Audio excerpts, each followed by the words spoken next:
Assalamualaikum warahmatullahi wabarakatuh. Perkenalkan, saya Miranda Rohma dengan NIM 211341125.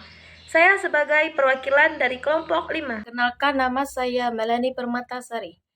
Perkenalkan, nama saya Latifah Zelina. Perkenalkan, nama saya Melisa Gracia. Perkenalkan, saya Yuni Lasri Ayu. Perkenalkan, nama saya Melani. Di sini kami akan menjelaskan mengenai pencernaan, penyerapan, dan metabolisme. Baiklah, di sini saya akan menjelaskan materi yang pertama. Setiap makanan yang dikonsumsi akan melalui proses pencernaan makanan di dalam tubuh. Melalui proses ini, energi dan beragam jenis nutrisi penting akan dihasilkan, sehingga tubuh dapat berfungsi dengan baik. Oleh karena itu, kesehatan saluran cerna harus selalu dijaga.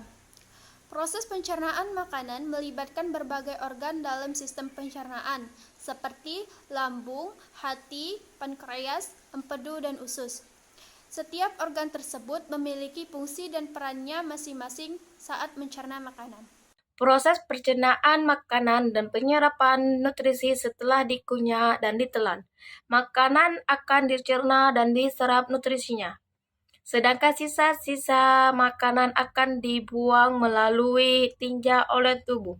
Proses pencernaan ini bisa memakan waktu sekitar 24-72 jam.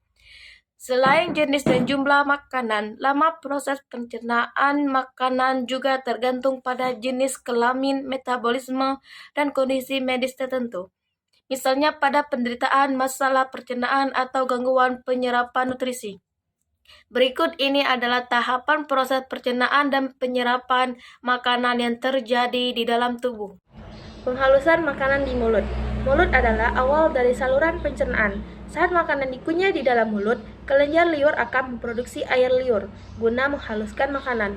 Air liur mengandung enzim amilase yang berfungsi untuk mengolah karbohidrat menjadi glukosa dan energi. Setelah makanan selesai dikunyah, lidah akan mendorong makanan yang sudah halus ke belakang mulut, menuju esofagus atau kerongkongan. Selanjutnya makanan akan dibawa menuju Pencernaan di dalam lambung. Di dalam lambung, makanan dan minuman akan bercampur dengan enzim. Pencernaan dan asam lambung akan dipecah dan dihaluskan kembali hingga bertekstur cair menyerupai pasta yang lembut. Asam lambung juga berfungsi untuk membunuh kuman serta virus yang akan menyebabkan infeksi. Lalu, setelah dicerna di dalam lambung, makanan dan minuman tersebut akan didorong oleh otot lambung hingga menuju ke usus halus. Yang ketiga, pencernaan nutrisi di usus halus. Usus halus melanjutkan proses pencernaan menggunakan enzim yang dikeluarkan oleh pankreas dan empedu dari hati. Enzim ini bertugas untuk memecah protein, lemak, dan karbohidrat dari makanan. Selain itu, bakteri di usus kecil juga memproduksi enzim untuk mencerna karbohidrat. 4. Penyerapan nutrisi di usus kecil. Setelah makanan dipecah, dinding-dinding usus kecil kemudian menyerap air dan nutrisi dari makanan ke dalam aliran darah. Sementara itu, sisa-sisa makanan yang tidak dicerna atau diserap akan dibawa ke usus besar.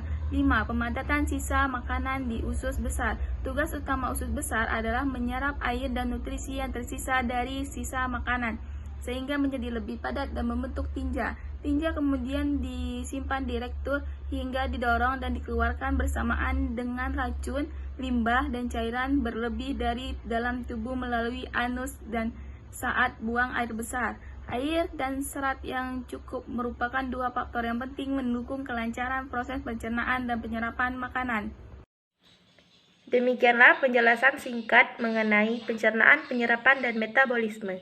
Saya ucapkan terima kasih. Wassalamualaikum warahmatullahi wabarakatuh.